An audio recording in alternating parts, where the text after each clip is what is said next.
내가 세상에 제공할 수 있는 가치는 무엇일까? 이거에 대해서 참 많은 고민을 해봤던 것 같습니다.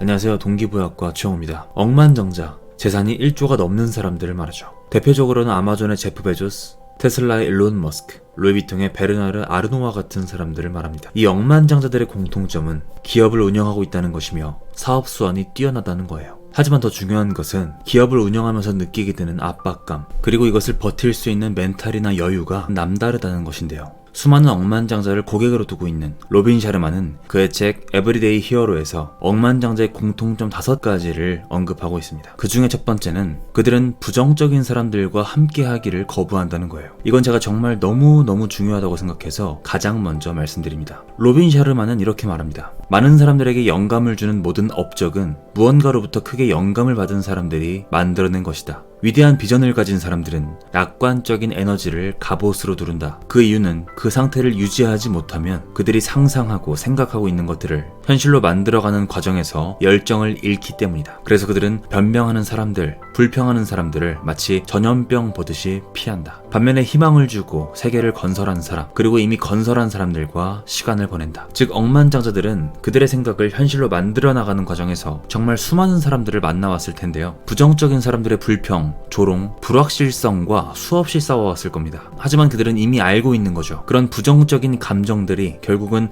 자신의 생각을 현실로 만드는데 하등 도움되지 않는다는 사실을 말이죠. 저는 그렇게 생각합니다. 이미 만들어져 있는 것들, 눈에 보이는 것들을 사람들에게 보여주는 것, 이것은 크게 어려운 일은 아니라고 생각을 해요. 하지만 진짜 어려운 것은 아직 보이지 않고 만들어지지 않았음에도 불구하고 이미 실현되었다고 믿고 많은 사람들의 반대에도 불구하고 이들을 설득하고 자신이 생각하는 비전에 합류하도록 리드하는 것, 결국 눈에 보이지 않는 것을 눈에 보이는 것으로 만들어내는 것, 그리고 증명해내는 것, 이게 쉽지 않은 일이면서도 가장 박수받아야 되는 일이 아닌가 싶어요. 부정적인 감정 그리고 비판적인 의견과는 분명히 구분해야겠지만 우리가 원하는 무언가를 추진하기 위해서, 우리가 원하는 인생을 살아가기 위해서 가장 먼저 해야 할 것은 저는 환경 설정이라고 생각을 합니다. 그리고 그 환경 설정 중에서도 가장 먼저 우선되어야 하는 것이 부정적인 에너지와 감정을 유발하는 모든 것들을 차단하는 것이라고 생각을 합니다.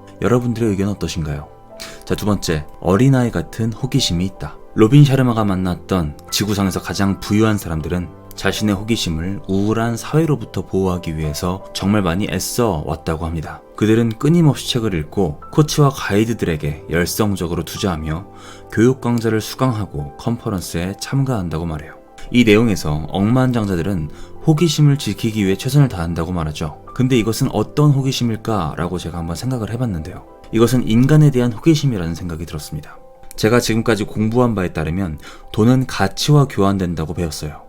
그래서 생각을 해보면 더 많은 가치를 세상에 제공하는 자들은 자연스럽게 더 많은 돈을 벌게 되죠.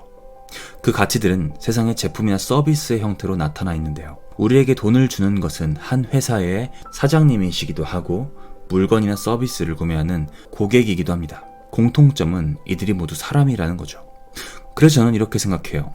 억만장자들은 사람들이 어떤 것을 좋아하고 또 흥미를 두고 있으며 그들이 기꺼이 돈을 지불할 의사가 있는지 끊임없이 호기심을 가지고 관찰하는 사람들이다. 그래서 그들이 이 호기심을 지키고 많은 책을 통해서 사고를 확장하는 모든 행위가 이런 생각이 기저에서 나타나는 특성이 아닌가라는 생각을 해봤어요. 세 번째, 재산 증식 기술이 학습되어 있다. 세상의 대부분의 사람들은 소비자죠.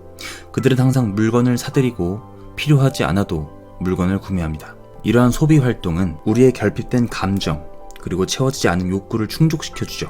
약 1분에서 2분 정도는 말이죠. 하지만 빚이 더 늘어나고 여러 해 동안 불행해질 수 있다는 사실을 깨닫게 되는 순간 그 행복은 어디론가 빠르게 사라져버리고 맙니다. 로빈 샤르마가 만났던 억만장자들은 창조자라고 해요.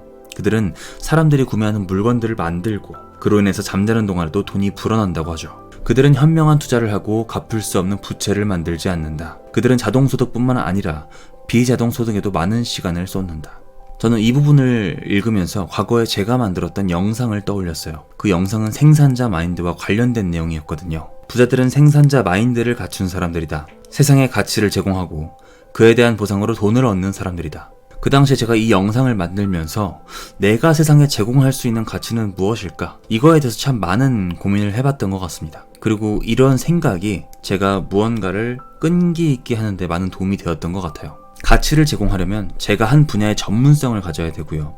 그 전문성을 갖추기 위해서는 당장은 지겹고 하기 싫고 장애물이 많더라도 일단 존버해야 되고 실력을 키워야 하잖아요. 이러한 사고의 흐름이 무언가를 시작하고 끈기를 키우는데 많은 도움이 되었던 것 같아요. 생산자 마인드, 창조자 마인드 모두 좋습니다. 구독자님들은 세상에 가치를 제공하는 마인드를 가진 분들일 거라고 확신합니다. 여러분들이 세상에 제공할 수 있는 가치는 무엇인가요? 네 번째, 반대로 자본을 배치한다. 위대한 하키 선수 웨인 그레츠키는 이렇게 말했어요. 퍽의 현재 위치가 아니라 어디로 갈지 알 수 있는 것은 재능이다. 로빈 샤르마가 만난 억만장자들은요, 그들의 자본을 일반인들과는 전혀 다른 방식으로 배치한다고 합니다. 그는 이것을 비정통적 부자계산법이라고 부르는데요. 기본적으로 이것은 숨겨진 가치를 찾아내는 능력을 말합니다. 능력을 말해요. 자산 유형은 크게 상관이 없다고 합니다. 주식, 부동산, 예술작품, 귀금속 등등 무엇이 되었든지 상관은 없지만 보통은 대중들이 실패작으로 여기는 곳, 이곳에서 보물을 발견한다고 해요. 특히 투자를 할 때 언론에서 경제적 기회에 대해서 보도할 때쯤이면 이미 들어가기에는 너무 늦었다는 것을 알고 또 다른 기회를 엿본다고 합니다.